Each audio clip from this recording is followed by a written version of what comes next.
ای دختر تاجیک تو نگهداری حیا باش، با خلقی نکو کتی گلزاری صفا باش. شاداب جهان باشی اگر راست بگردی، رسوا نشوی زین سبب از اهل وفا باش.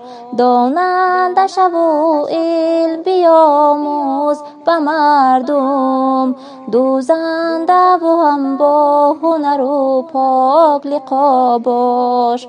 ای دختر پاکیزه به نااهل مشو یار، با جنس خودت باش و ز اغیار جدا باش. با عزت و حرمت به پدر مادر غمخوار، از صدق نما خدمت و خواهان دعا باش.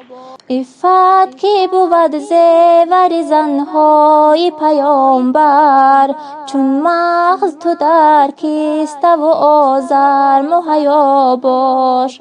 آداب بیاموز تو از حضرت زهرا، چون رابیه از مهر زر و سیم جدا باش. با نیکی به همسایه و با خلق جگر سوز، در خدمت شوهر تو به جان و سر و پا باش.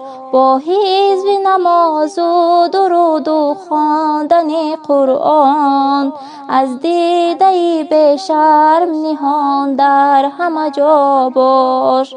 خواهی شوی آزاد ز روی حق دوزخ، با توبه و اکرو عمل و خیر و سخا باش.